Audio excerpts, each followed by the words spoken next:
So, hello everyone. We will be starting shortly, starting in a minute. See, loads of people have joined already. So, if you were here last week, I'm just about to send you a little survey I'd love you to complete. Let me see, how do I send this again? Copy. Here we go. So, this was to love you to last week, if you would that survey. And I know this week we have some new families joining us. Hi, we got a hello there from Annalise. Some new families joining us. So if you're first time joining us, I'm going to give you another little survey to complete. If you've been here before, more than likely you completed this already. So you don't have to do that. So let's see who we have. We have a number of families in tonight.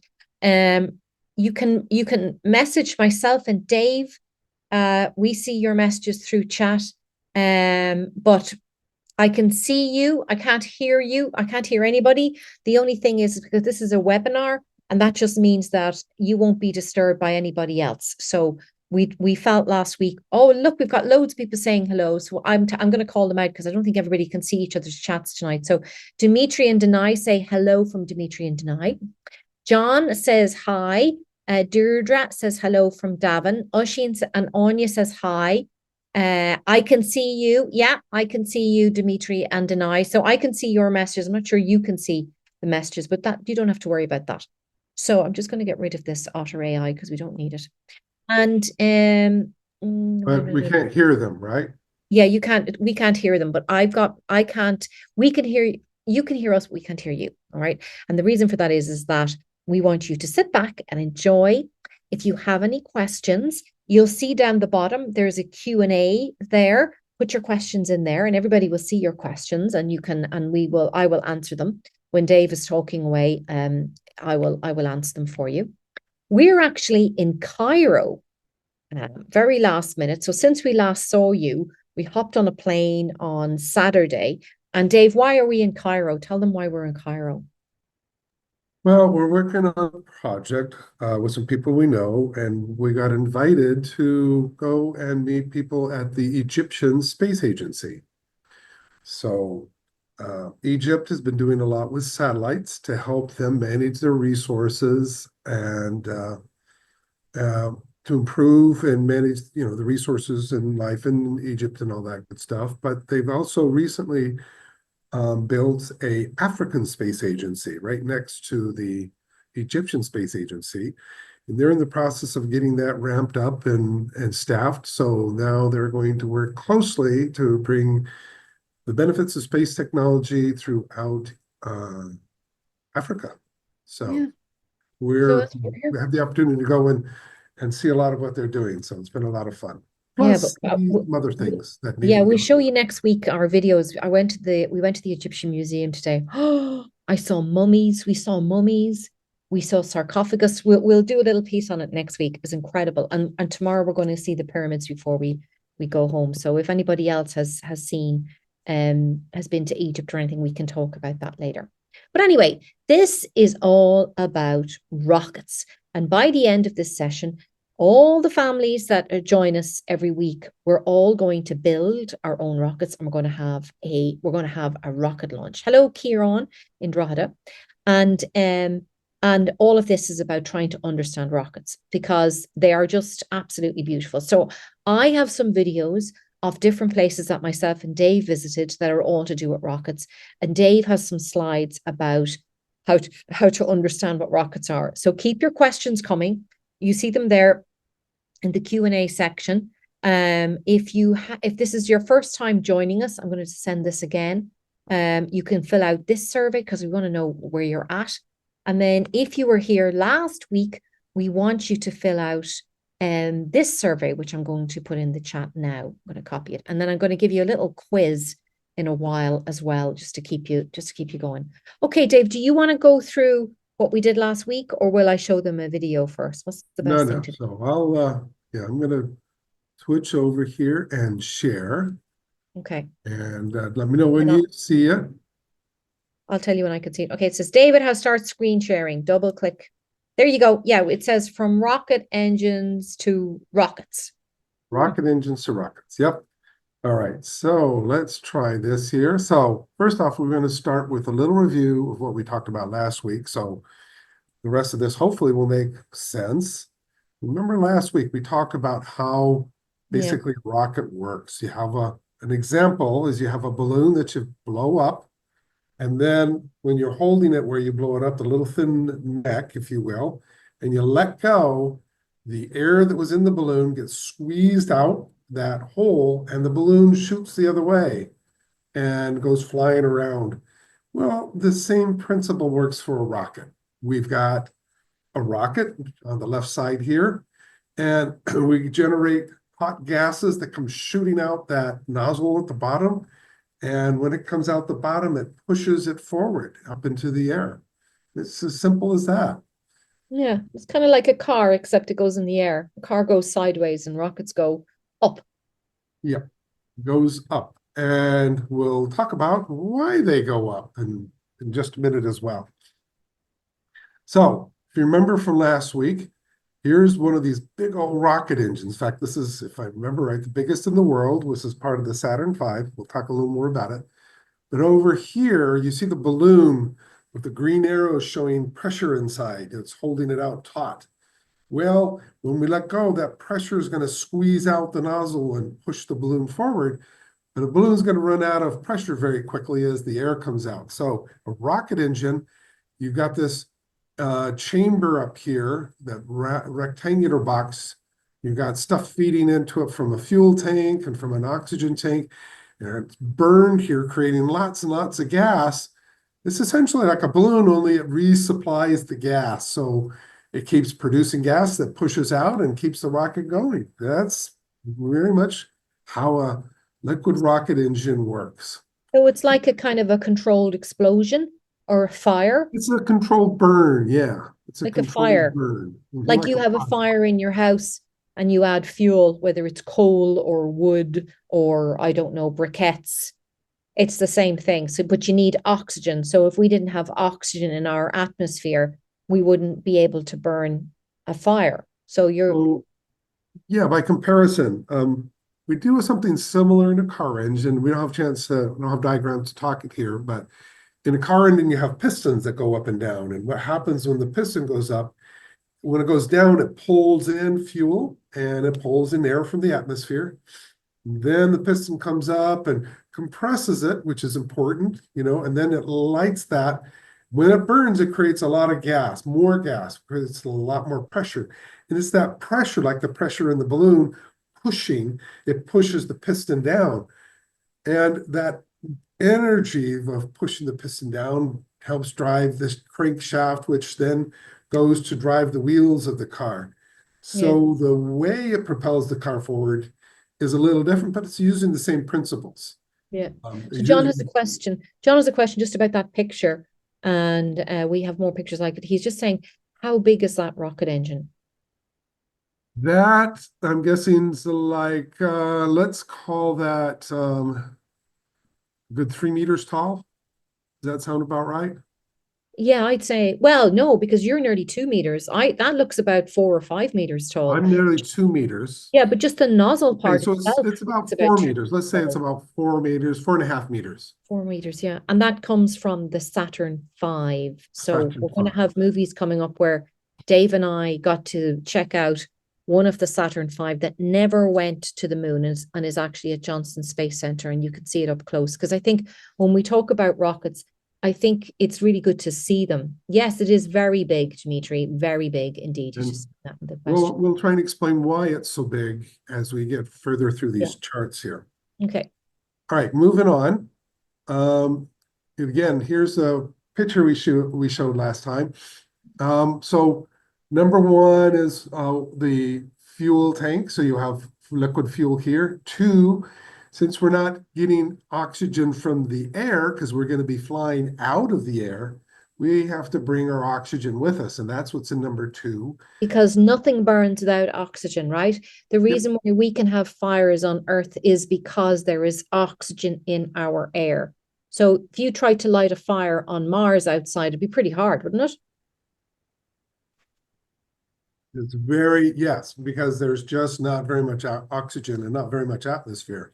Yeah. So there's two things you need, oxygen, and also you need pressure in which the fire can form. And that's what we have on Earth because we have this lovely atmosphere full of oxygen. And Right. Yeah. that's very good for us too, because we can keep breathing. We need oxygen. Exactly. We breathe 22,000 times a day. What's that? We inhale Yeah. 22,000 times a day. So basically the pumps feed the oxidizer and fuel into four, which is a chamber where it's burned. And then number five is the exit that, you burn it and it's got a hole where it pushes out and comes pushing out. Number six is this big flame coming out that is pushing in the opposite direction. So it sends the rocket going in the other direction. That's Can the, I just ask a question? So you see number five, what would happen if you have number four, which is the combustion chamber, and then it just exited? Why is it important for it to go into that cone? Why does it have to go into a point and then go out again? so the truth is if you just had a straight chamber coming out the Yeah. back, it would work, but it would be less efficient. So by Less creating powerful? sorry, Less powerful, yes. So you wouldn't get as much propulsion out of it. which is So movement. you would get a lot of stuff coming out, but it wouldn't be as forceful. Yeah. So it's a bit of complex to just go into all the details here, but bringing it down to where number five is, we often call that the throat, Yeah. that's choke point. That allows the gas coming out goes to supersonic speeds at that point. It's the Yeah. speed of sound. And then we have the big bell shape afterwards, that nozzle, that actually accelerates it even faster. Wow. And the way the equation works is the faster you can make it go, the more push it generates and hex Wow. the rocket can Yeah. go even faster. Can I just So, say something that it reminds me of?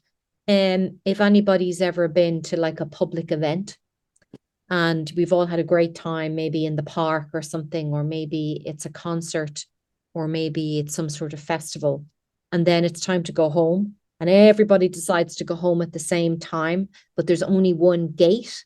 So to get out the gate, everybody has to wait and wait and wait. And then when they get out, they're going, oh my gosh. So there's like this buildup of pressure on the gate before you get to leave. And then that builds up to this point, which is the gate, and then everybody gets out. That's what that point number five reminds me of. Would that be fair? so using your example, thanks for sharing that, because yeah, if everything just came straight out, it's a lot easier to come out. It doesn't have to build very much pressure, right? But Yeah. by squeezing it down, that creates higher pressure, and that higher pressure equates to a higher push. Yeah. So that narrow neck is very helpful to increase the pressure of the exiting gas.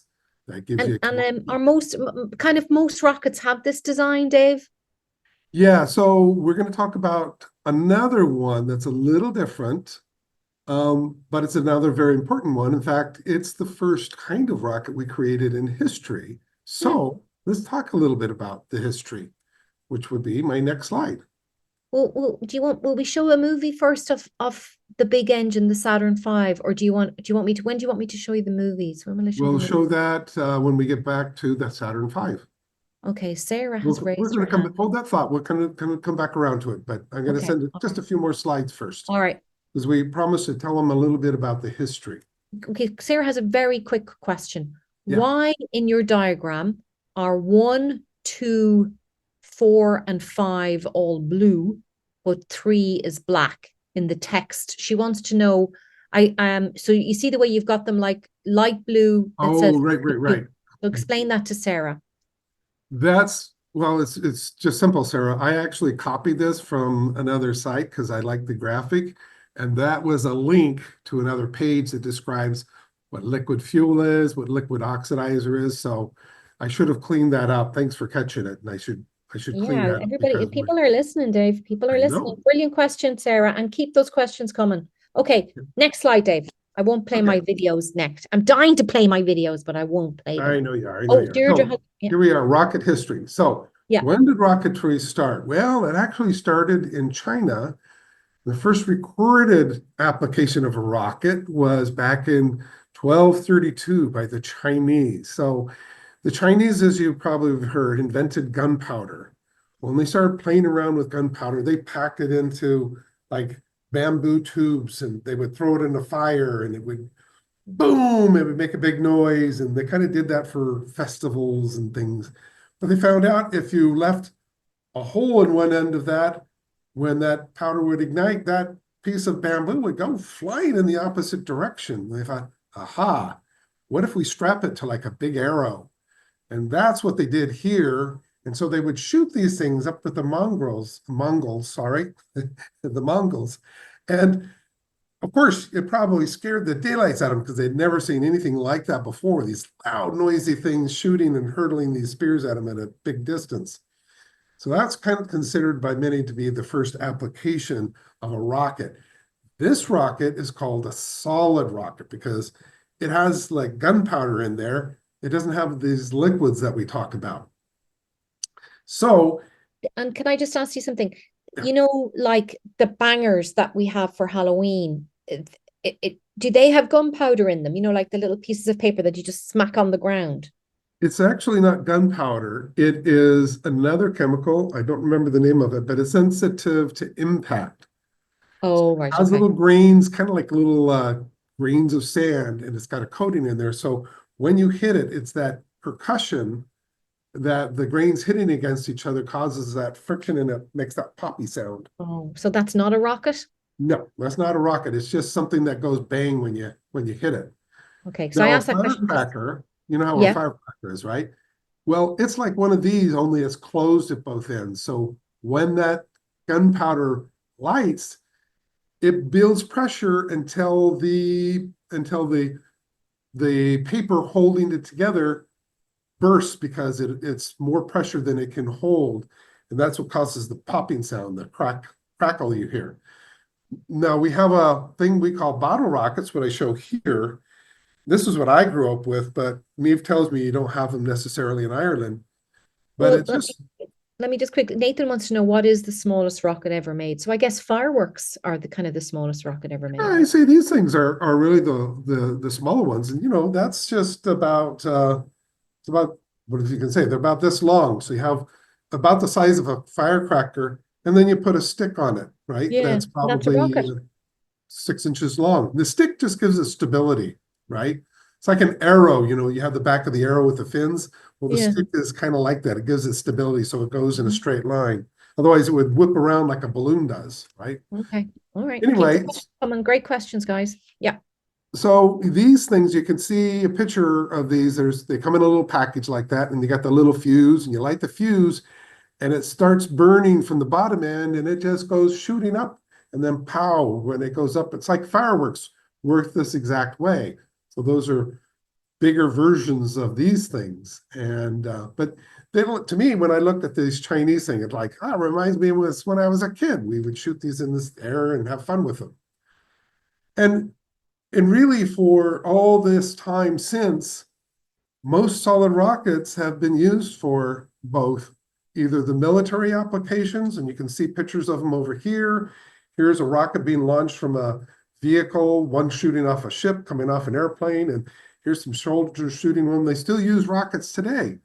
We still, on the right side, like to shoot fireworks up in the air, and we light them, they shoot up, and then they go bang and put those big display of colors. So we still are kind of doing what the Chinese did with them, just in a more sophisticated way. Do you know what Dimitri wants to know? Do you know what war they first used Yeah, that technology? yeah, it was, whoops, right here. Is it in 1232? It was the war between Whoa. China and the Mongols Wow, in the year 1232, Dimitri. 1232. Wow. Wow. Okay, cool. All right, Dave. Yeah, I'm just answering questions for people. That's cool. That's what we want to do. All right. So this is kind of the tradition. However, when it comes to the space age, we have found new ways to use these solid rockets. And if you remember the space shuttle, if you notice those big white cylinders on either side, those are solid rockets. And now the new rocket they've made is the Artemis, and it's showing two big solid rockets on either side. The middle part is a liquid rockets like we talked about earlier, but it's got solid rockets to help it get up into space. So since we're talking about having these combinations, let's talk about why we need them in combination. So we're going to So talk a just little bit about, so yes. basically what you've just said, I'm going to just repeat it because this is how I learn. So the firecrackers and the fireworks are like the solid rockets that are used in space. But space uses solid rockets, so they're like this powdery stuff. And then they also have the rock you just showed, which was Yeah. like a cylinder of gas or fuel and oxygen, which then gets pumped through the pointy nozzle and goes out.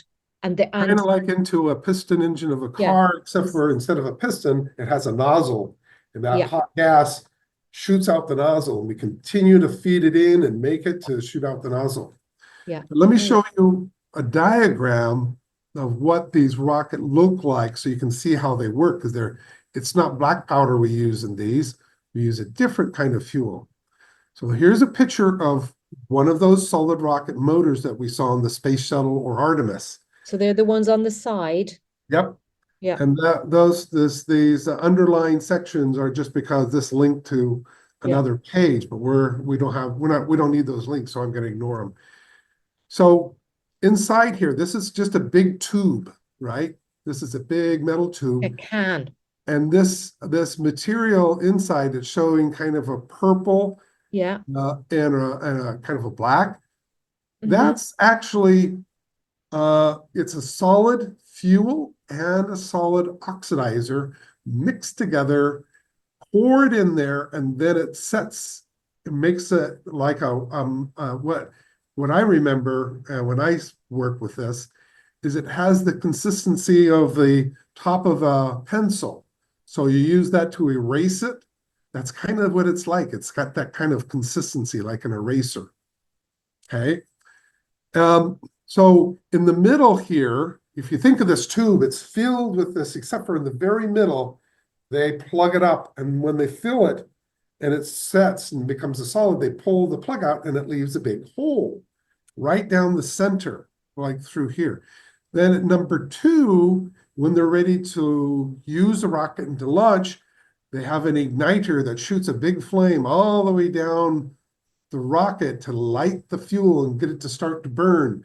So it burns from the inside as it touches the flame until it moves outward, until it actually uses up all the fuel and gets to the wall of the rocket. And all that Kind of like a candle, Dave.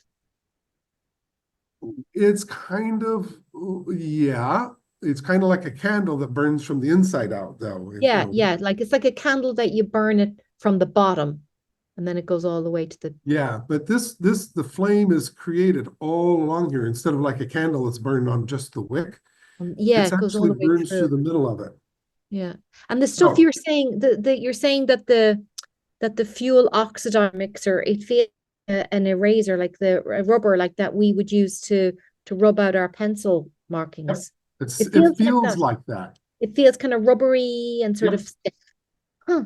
Yeah, it feels like it's a eraser that's used to erase pencil marks. That's what I got to feel that, I used to work on these. So Does it feel like Play-Doh? No. no, well, it sets. So it's liquid when they make it, and then it sets like Huh. it turns into a solid as it chemically combines. So you have to pour it. And how Yep, quickly you does it make it set? into a liquid, you pour it, and so in the middle there's a big rod that goes in there, Yeah. and they pour it around the rod, and then when it's set, they pull the rod out, leaving the hole in the middle, and that's where it burns. So it burns from the inside where the hole is outwards Out. towards the wall, generating lots of gas that then shoots out the bottom of the rocket. How long does it take to set when you pour it? It depends on a number of factors, such as the chemical materials that you're using, how big it is, Mm. and the temperature and humidity conditions when you cast it. But it's typically casts in about, if I recall, about a day or two. So they'll cast it, they wait a day or two, and then they're ready to to remove the plug. And it's set. Casper has a question. What is the purple thing called again? Great question, Casper. The purple part is the fuel and oxidizer.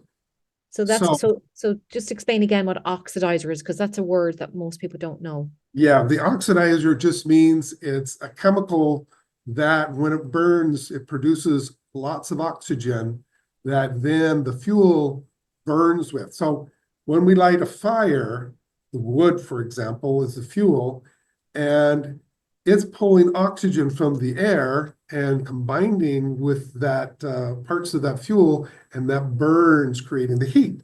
Yeah. And it creates smoke and all that. Yeah. It's the fuel is this kind of rubbery stuff. Yeah. And it has its own oxygen in there. And this is a very important point about these kind of rockets. Once you light it, because it has its own supply of oxygen mixed in, you can't put it out. It's going to burn until it completely burns everything out. And so it hasn't been used because on a lot of space applications before, because you can't turn it off. But it's usually a support to the liquid rocket, though, many times, isn't it? Right, but we use it in combination because we use it as a booster. We'll talk about that in just a minute. Yep.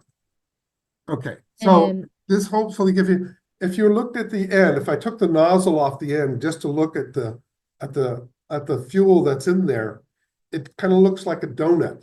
So you have a round ring with a hole in the middle, only extend that donut all the way down the length of it, and that creates the fuel, the whole rocket, and it burns in the middle where the donut hole is, and then it burns from there, making the hole bigger and bigger and bigger until all the fuel's gone. So anyway, so why do we do this is, okay, going from this, we got to talk about, okay, how do we get a rocket into space? We're going to have to talk a bit, I'm going to use a little diagram here to kind of explain what's going on. So if you had a cannon and you put in so much powder and you light the cannon, it's going to shoot the cannonball just so far, right? And then as it goes forward, that cannonball will slowly drop until it hits the ground. So if I put a lot more powder in it, that's going to give it a lot bigger push, and that's going to go even further. So my little picture here with the cannon mounted on the mountain, you see it first drop kind of close, and then I put more in, and it keeps going much further, but it still drops. Well, if I put a whole lots of stuff in there, and I get it going fast enough, when it starts to drop, it's going fast enough that, because gravity's pulling on it the whole time. That's why the cannonball falls back to the ground, is gravity's pulling on it, right? Yeah. And it's going fast enough forward that it gets further away before it hits the ground.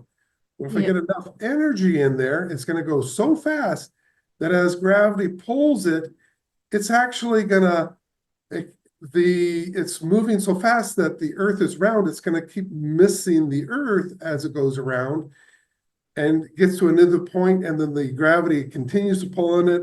It's curving it around, but as it continues to pull it, it just keeps it in this orbit as it goes around. And that's literally what's happening when things are in orbit around the Earth, is they're going so fast that the gravity keeps pulling it, trying to bend it towards the Earth, but it simply keeps that curve going around the Earth. So it's got to be just the right velocity, and it's pretty fast. So it's very fast, isn't it? In order to stay in orbit, it's going to need to be going about 28,000 kilometers an hour, or 7.8 kilometers a second. That's pretty fast. That's why, rockets have to be powerful. And I guess the further they have to go, the more power they need, or the heavier the object is that they're trying to get to space, whether that's a person or whether that's a satellite or whether that's, I don't know, a telescope or something.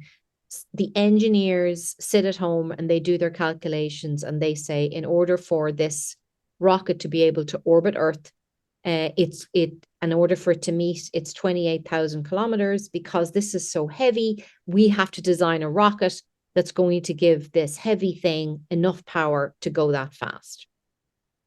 Yep. Okay, that's So cool. I get it. that's just getting you around the Earth. But of course, we're not operating near the surface of the Earth. The rockets have got to go up quite a ways to get above the atmosphere. And because if they were trying to go really fast in the atmosphere, the drag and everything would slow it down. So rockets have got to go up and then they turn and they go horizontal to get up that big speed they need in order to get and stay in orbit. So think of rockets got to get up high enough, like I'm trying to think, what do we need? Well, you've got the Kármán line, which is minimum 100 kilometers, and So then it's space think of begins. going up a couple of 100 kilometers, Yeah. get up to an orbit. So that, you need so much energy to get up there, but at the same time, you're trying to go really fast in a loop around the Earth to get that 7.8 kilometers a second. So that's a lot of power, and that's why rockets are so big. So speaking of big rockets, let's go look at the next slide that'll talk about that. And one thing I just want to say is 7.8 kilometers per second. If you think about how fast that is sort of like, if we think of Dundalk, if we think of the town of Dundalk, that is sort of like going from the middle of Dundalk to halfway to RD in 1 second. So that means that if you got in your car, you would get to, and you were in at the town hall in Dundalk, you would get to RD in 2 seconds. That's how fast that is. Thanks, Dave. Next. Okay, so I'll go to the next one here. Oop, the other direction. Now, I want to go back to. Oh, this is what the video is about. We have to show the video. One of my favorite rockets here is Saturn V that we went to the moon with. And so this thing is 363 feet long, which is longer than 110 meters. So it's very slightly shorter than the spire in the center of Dublin on O'Connell Street. If anyone's been to Dublin and you've seen that needle in the middle of O'Connell Street, it's just ever so slightly less than that. How does this compare to a soccer field? Oh, I don't know. How long, anybody know how long is a soccer field? All you sporty people out there, how many meters is a soccer field? Give us your answer there in the chat. How long is a soccer field? Oh, not sure. Yeah, me not sure either, John. We don't know. It's longer than an American football field, which is, I think, slightly longer than a soccer field. So this thing, if it laid across the ground, would go past both goalposts on either side. Gosh. Give you an idea how big it is.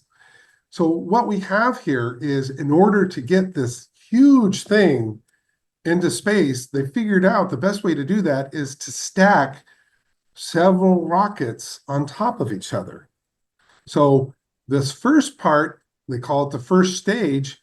It's this really big rocket here, and you got the fuel and oxidizer tanks, and then 5 of these monstrous engines here. Where you were like the one that you were standing beside in that photograph. Yeah, we'll show that in just a minute. So that's all. That goes for several minutes until that's used up. And then the second stage, which is another rocket, it takes over and it's going to put it into the orbit that it needs to be to prepare itself to then. This third stage is going to kick it out of orbit and send it to the moon. And then you see the very top up here where it says the Apollo spacecraft. So there's a spacecraft up in the very top and one tucked underneath it. Both of those go to the moon. The lower one, which we'll do another time. We'll talk a little bit more about this, but that's the part that goes down and lands on the moon and comes back up. And it connects to the one that's up on top. And that top one, you can just see the bottom of it with a rocket bell there. That's the only thing that comes back from the moon. And by the time it comes back to ready to bring the astronauts back, is that little cone-shaped part right on top of it is the only part that comes back to the Earth. So all of that huge rocket was just to get this massive thing into orbit and then onto the moon and then back from the moon. So this first stage has to be huge because it's lifting all the weight of everything above it up into space. But after it's used up, it drops away. The second stage is smaller because it doesn't have to worry about the big weight that was used to get that the first stage did, because that's all used up and dropped away. So it's smaller, but it has still to get this is a lot of work to do. But you notice that the third stage is only one rocket motor and it's a much smaller. So as the stages move along, they actually get smaller because it's only the first stage that has to lift everything else above it on its trajectory to get into to go in on its mission. So it has to be really, really big. And that's the part we'll show you in just a minute. In fact, And this is Dave, probably a can good I point ask, to do that. yeah, and can I ask you something? So the Yeah. first stage that you're showing there, was that completely a liquid one? So it had a tank of fuel Yes. and oxygen. Is the second one the same usually? A tank of Yes. fuel with oxygen. And then the third Yes. one is the same? They're all liquid. They're all All of liquid. them, all of They them are didn't liquid. they didn't use solid rockets at all on the Saturn V design. Nope, they didn't, because Okay. there at the time the technology was not as advanced for solid rockets for Oh, where they felt safe to do it. And number two, the liquid rocket engines can be turned on and off and regulated where you can't do that with a solid. Once you turn it on, it's full thrust until it's gone. okay. So they chose this because of technology and because of safety at the time. But as we'll see on the space shuttle and the Artemis, we figured out how to use solid rockets in a way that we can do it safely with a spacecraft to get them up into orbit. Okay, brilliant. Okay. It's Um, advancement of technology. So why don't okay. you start showing us some of your I pictures? will. And while I'm doing that, Dimitri was asking, did you show a volcano on one of your slides? Because he's saying, what's that volcano that was on the Earth in the illustration? Did you have a volcano in any of your illustrations? Or did On your one of our previous? pictures, the slides Yeah, tonight? yeah, on your slides tonight. Oh, okay. I think what he's referring to is there's a cannon here, Oh, this that's the slide, cannon, and Dimitri. I think it's trying to show that that's a big, tall mountain. Oh, So yeah, yeah, yeah, it's yeah. just a concept to say you're going to put the cannon up high, you're going to shoot the cannon, and it's going to fall down to the ground. Yeah, good But, question, Dimitri. really, instead of for showing how the cannon works, we use this, but when we go into space, we're going to first go up and then we kind of go sideways to get into space. So that's just an illustration. It's not referring to a uh, specific volcano other than just the concept of it's on a high point. So it's a good observation. You caught that. You've got a Yeah, very very good observant eye. observation. Okay, let me show you. We're going to show you the Saturn V. I think you can see this now. So this is what like you just saw that illustration that Dave said. This is what it actually looks like. I'm going to just turn the volume Oh, I down. need to stop sharing. Well, you can leave it there. It's fine. I think it's There we okay. You go. can leave it there, Dave. You don't have to stop sharing. I think it's okay. So that's the rocket. That's the one that that's the one that went to the moon. So if you see in the background, you see how big those engines are? So there is 5 of those. So I'm going to go to the next video, and this is how long it is. I'm sorry, I'm gonna just see if I can turn the volume down.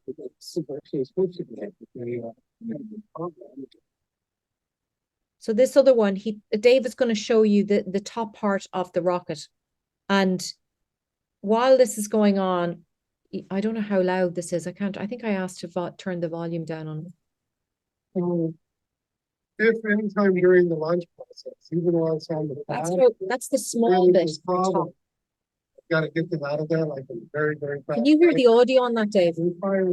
Barely. You can? Barely. Yeah, barely. Well, you don't really need to. So why don't you talk over it? I'm going to turn the volume down because it's more interesting for you to talk. So I will make a correction because you asked me if we use the solid rockets on the Saturn V, and that very top thing that I was talking about there that's sticking up over to the right, Like that a solid rocket. pointer. like a Yeah, that pointer. pointy part on the top is actually a solid rocket. Oh, right. And the reason they use that is if the rocket starts to take off, for example, and the engine has a problem and the rocket's starting to fail, they'll light this rocket on the very top. And what it does is it takes the capsule where the crew is and it takes it away very quickly from the rocket to save the crew. So it's in case of emergency. And they use a solid because it's very reliable and it acts quickly, and its purpose is just to get them out of there quickly. So when they launch it into space, after they get up to a certain point where they no longer need it, it's lit, but it's released from the capsule and it just pulls away, exposing the capsule so that it can then go on to do its mission. So it's Yeah. just for emergencies that they have it. So I'm glad you pointed that out. That part is a solid rocket motor on the very tip. Now, this was a Saturn V that was fully built and was supposed to go to the moon and didn't go. So it was built right to the end. What's really interesting about this is that sometimes if you're lucky enough to go to space museums, a lot of them will have, you see this brown bit here, and it's like a triangle. That is the only part of this massive rocket that ever comes back to Earth. Do you want to explain a little bit more about that, Dave? And then I'll go on to the next video. Yeah. So that's where the crew lives. That's their home and where they command and do Can you see everything my mouse? Can you see my mouse? is right on this triangle right here. So all of that first stuff is pushed off the pad, getting that up to where it can then get into orbit. So it takes two rockets to do that, those first two stages. And then once they get into orbit, that's going to turn around, and directly behind it is a place where the spacecraft to land on the moon is. In So here. they're going to take this part that's going to go, with them. This is the rocket part where she has the mouse is connected to it, and it's got its own nozzle. It's going to turn around and dock to the spacecraft that goes to the moon. And we'll probably have to show this in another. Yeah, we showed another time. But just so that But you it know, then goes to the moon. They leave the rocket. They go down to the surface. They come back up. They leave behind the the part lander. into the moon, and then this section flies back to Earth. And at the last minute, it separates from the part that Niamh's pointing on there, and just this capsule comes into the atmosphere and lands and comes down to the ocean actually and lands using This bit parachutes. here. So if you'll always see these are kind of in lots of museums because it's the only bit that comes back. And then all the other bits kind of fall to the ocean or whatever. So going and interesting because Dave's lying on the ground. I'm just going to turn the volume down. And he gives you a good idea of how big these rockets are. So Casper already told us that a football pitch is about 90 to 100 meters. So what Dave is saying is that, if that was vertical, this is how high up you'd be off the ground. And that's the only bit that comes back. Like 36 stories, like a skyscraper. Yeah, that's right. Crazy. So then this one's good. All this right here is the first stage. That whole bit is the What you first see stage. in here, inside would be The tanks. tank for the kerosene. And then up in this top portion, this is an intertank region, right? And that supports the liquid oxygen tank region. So this is just like a buffer zone, kind of a support. It's a structural part between the You have one fuel tank. tank and the oxygizer tank. Go ahead, Dave. Yeah, I'm just saying that middle part that's kind of rough looking. Yeah. That's a kind of holds the two tanks in place. So it's Because like inside they're dome shaped, right? Because they're yes, under they have pressure. round bottoms. So that's kind of holding them in place. That's why it's there. And so that's all the first stage. That buffery thing is that's all part of the whole stage, the first stage. And it works for just a few minutes, and then all the fuel's used up, and they throw it away, and then they light the second stage, and off it goes. Let me see. Let's keep going up here. I think it goes further up. So that's the rockets of the second stage. Second stage, yep. And so they're much smaller. But that's one that's again puts it into orbit. And gets it all that up to 7.8 kilometers per second and needs that extra boost. But it's smaller because it doesn't have to worry about the weight from the first stage that those engines had in the first stage had to deal with when it was on the rocket pad, the launch pad. Now that it's up at a high altitude, it can use smaller engines and smaller rockets and less fuel because it doesn't have to push so much weight. And you wouldn't see that, like that'd be covered with Yep, more that's of that covered. corrugated stuff.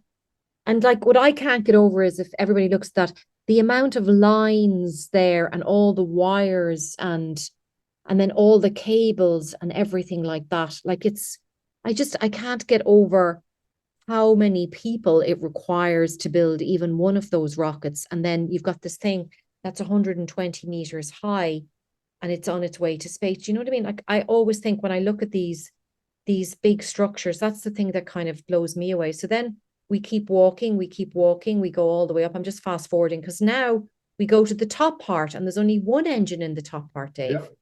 That's the third stage. Look at that. That's the first and the second stage. And now that's the third stage. And that's the stage that's used to take it from going around orbit of the moon. It has to go much faster, not almost twice as fast in order to escape and get to the moon. So it's got to kick it and send it flying to the moon. And then once it gets flying, it separates and is tossed away. And then the rest of it goes on to do the mission around the moon. Well, let's keep going up. Maybe we go up a little bit further. I think we keep going. Yeah, we keep walking. Oh, yeah, you're just explaining how the flight path of that's a good diagram there, actually, of the flight path. There you show the stages. That blue board. Yeah. So, yeah, and like, and all rockets are kind of like that, aren't they? Yeah. In a way. Okay, I'll stop sharing this. Well, most of the basic rockets are like that. And the ones we use today, Falcon 9, which is built by SpaceX, they basically have stages as well. So Niamh has some pictures there of.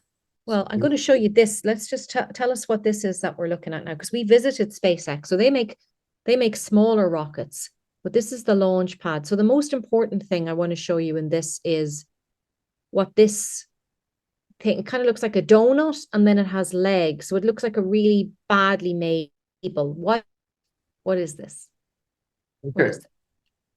That is used to stack the rockets on top, and they have it elevated high above the ground so that when the flame comes out, it has a chance to come out and then be diverted away from the rocket. So it doesn't affect the rocket directly when it takes off. So do all rockets need a kind of a table? They call them launch pads. Yeah, they need a launch pad. And the Apollo program, the shuttle program, Artemis, they do something similar, only instead of having it elevated high, they have a trench going down. And the hot gases that come out are very hot. They'll melt metal, they'll do a lot of damage because it's going so hot so fast. So they make these special trenches and they spray water in there to protect the ground and everything from that hot, high velocity gas that comes out. So when you see the rocket launch, you see this large billows of white clouds coming out. That's the rocket plume mixed with steam from the water. And that turns it into steam, but that cools it as well. So it's not as dangerous, if you will, at that point. And I guess just there to a lot of power. Yeah, and to see, I've got my mouse here. These sort of red areas are probably areas where you would have had the rocket here. You have that structure for it to hold on to before it gets, before it gets released to take off. And so the flames would be burning here for a second or so before eventually it would have enough power or thrust to go up. And so more than likely there's a hole like that. Probably it actually probably is dug into the ground a little bit as well, would it be? Yeah, what they'll have is looks kind of like a scoop. And so as the flame comes down, it gets pushed at a different angle. So it redirects it so it comes out at a slightly angle that's slightly up. So it blasts out and up away from the pad, thus not damaging the pad.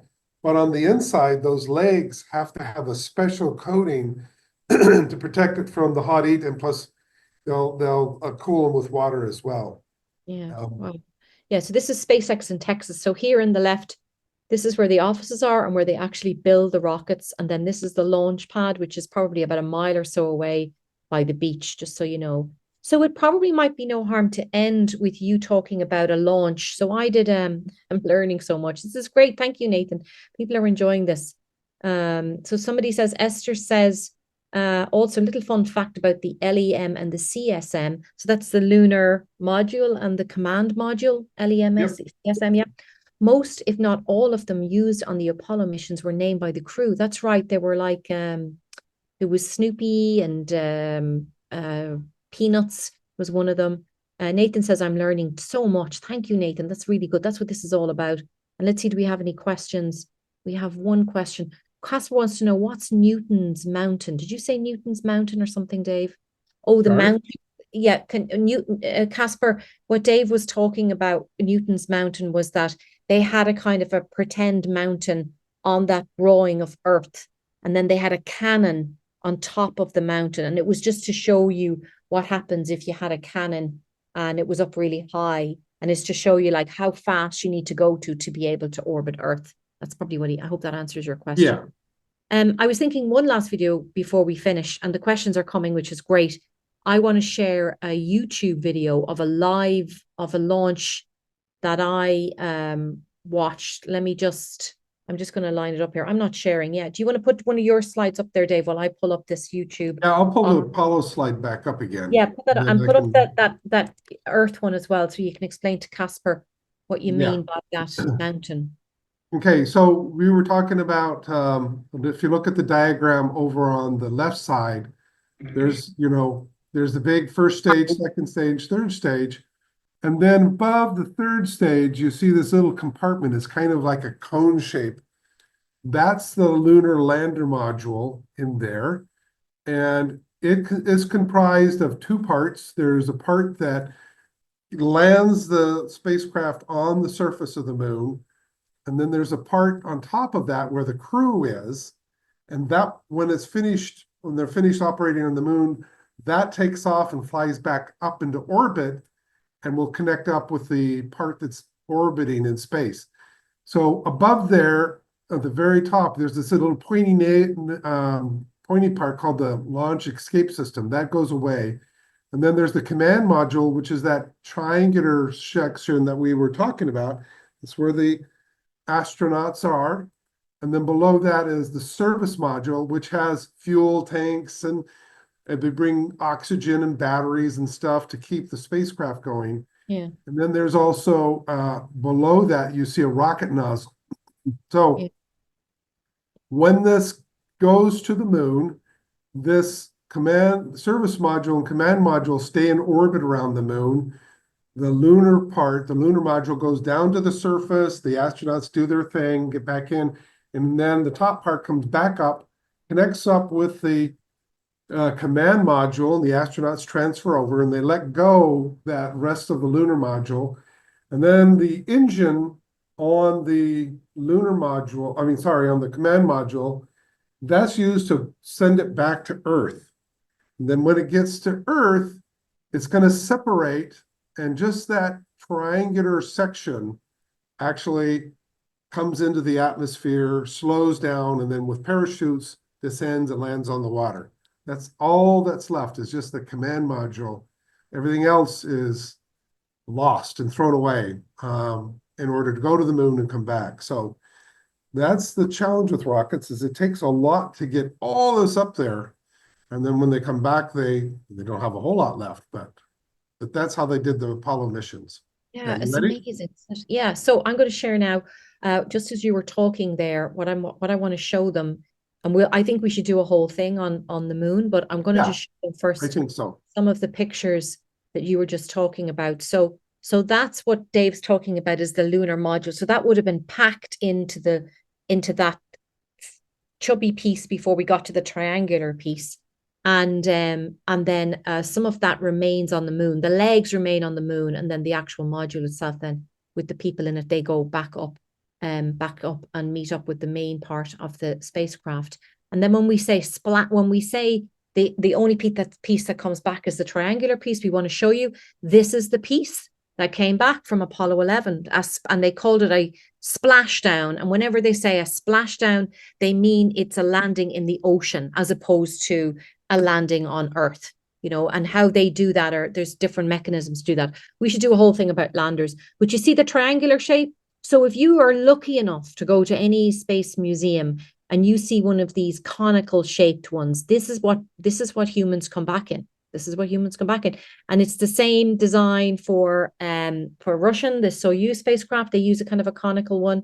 And even now, the SpaceX Crew Dragon, the modern one, has the same shape, and they splash down as well. I just thought I'd say that, Dave, just before we get into the YouTube video. Now I'm gonna turn the volume down on this because there's nothing interesting that I'm saying. We've got 4 minutes. So this was like a launch way back in 2022, I think it was, as we were coming out of lockdown, but it was one of the very early Crew Dragon launches. So this is a Falcon 9 rocket, which we'll do next week. And it's much smaller than the Saturn V, but it's the same principle. But what's great about SpaceX launches is that they kind of show you in real time what's happening.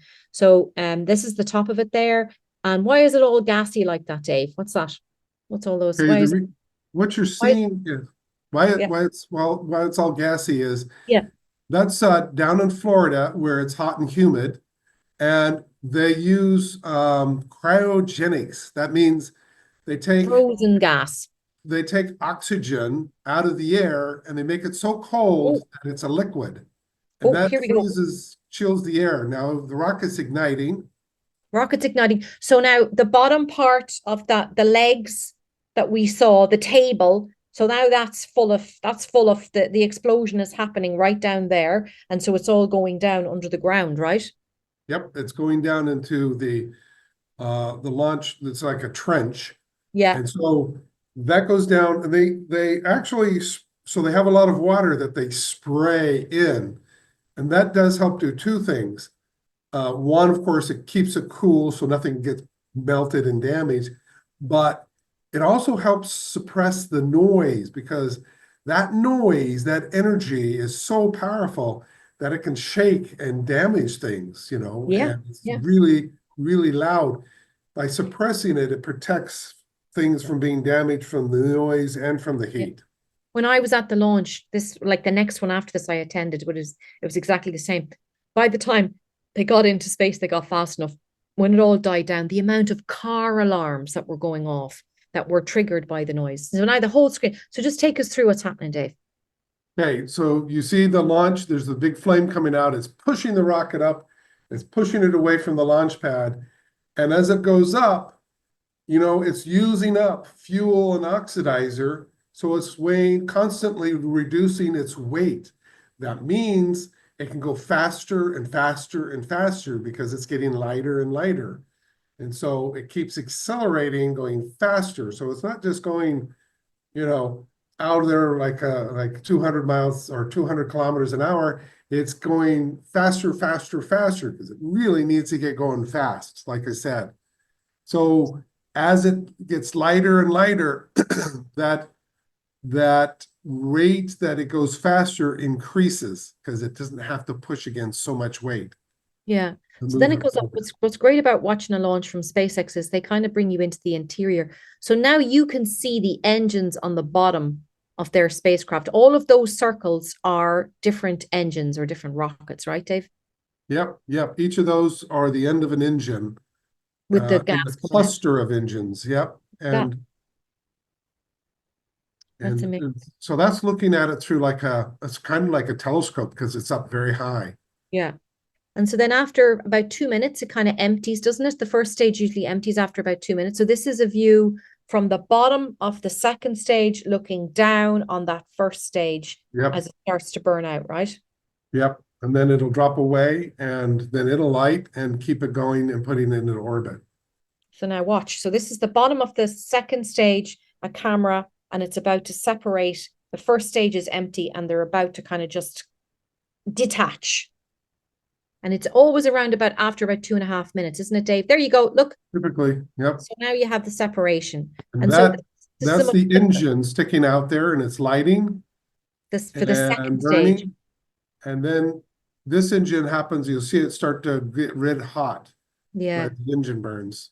And Yeah. it's designed to do that. So Yeah. this particular engine will function properly when it gets really hot like that. Yeah, it kind of turns it. I always think it's like a hot piece of cotton wool or something that gets really hot. So now what's amazing about SpaceX is they have cameras on everything. So SpaceX have found a way to return the first stage. So earlier rockets used to just fall back to Earth, all this debris.